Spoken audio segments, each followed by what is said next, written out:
Hey, welcome back to the Consulting Mind. Today, we are going to talk about how and why the drop of Japanese yen can lead to US financial crisis. So, let's first start with what happened with Japanese yen. As you might be already aware of, since the US Fed began the interest rate hike cycle early on this year, the Japanese yen has been depreciating and weakening relative to the strong USD. And in particular, when we zoom into the USD to Japanese yen FX exchange rate, you can see that Japanese yen has reached the lowest point at 21st of October, already dropped below 115 Japanese yen to 1 USD dollar. Notice here the chart. When the numbers go up, it means that the Japanese yen is actually depreciating because it means that 1 US dollar can exchange for more Japanese yen, which means that Japanese yen is dropping. And then you can see a very fast and subsequent rebound of the Japanese yen, and it rises back to 147 subsequently. And then you may wonder, why did it suddenly rebound?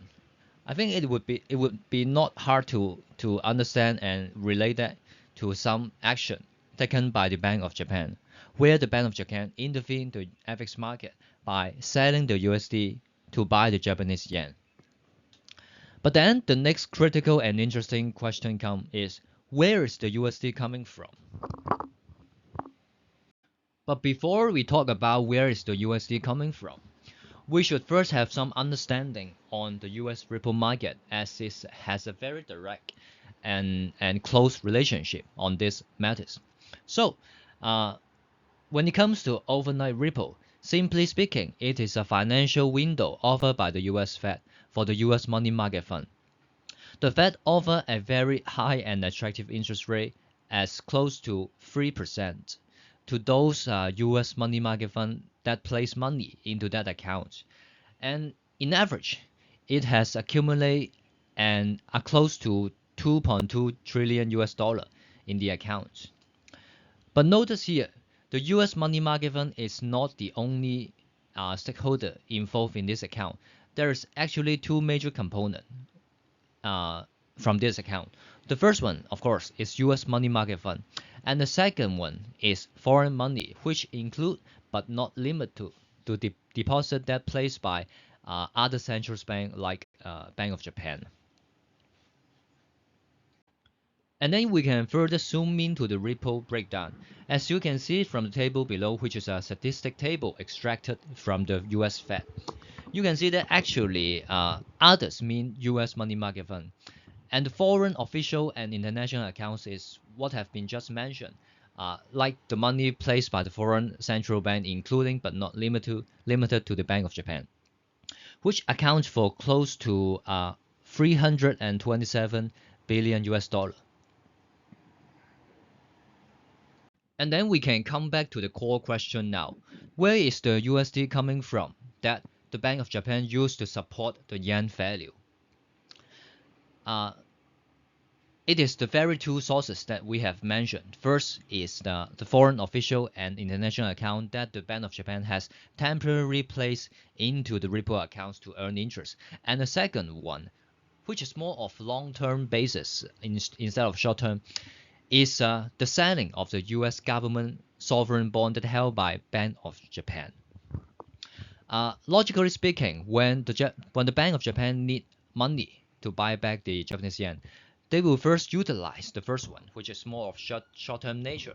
But then when the account is running short of money, the Bank of Japan will also start to sell the US government bond in order to have the USD to conduct the necessary FX action. So now we can go into the most critical part of this issue, which is the impact. So when the yen keep dropping, the Bank of Japan will have no choice but to keep selling USD to buy yen, right? But then the source of which is either coming from the foreign official and international accounts as mentioned before, that the Bank of Japan has temporarily kept at the US repo account, or alternatively, the Bank of Japan will have to start selling the US government bond. So this will be a very big threat to the US bond market because as warned by Janet Yellen twice a month before, that the US bond market is already uh, under a very big threat because of the lack of liquidity. So any big movement of selling the bond into the market, not to mention which is conducted by a large central bank, will be very damaging to the already fragile bond market. And also, we can also relate it back to the UK pension fund crisis or crashing. Because imagine when the UK pension fund crashing, of course, the UK pound will also follow and drop, right? Because it will have to look for a area that it can park safely, and naturally USD will be the option. So relatively USD will go up relatively to the pound, but then at the same time the yen will also be dropping because all currency, the strength and weaknesses is just relative. When the USD go ups, and of course the yen will drop at a different magnitude comparing with pound. So then how would the Bank of Japan react?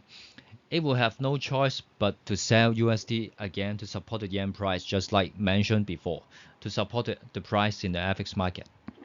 So if you think and look deeper, actually, all the incidents in the financial market are actually interconnected, be it FX, bond, or equity. And if you want to increase your winning chance in the financial market, you will have to spend some time to understand the inherent and the inner logic involved in between. And I hope this episode can help you equip a better understanding of the relationship between the FX market and the bond market. And if you like this episode, please click the like button for me and subscribe my channel. See you soon.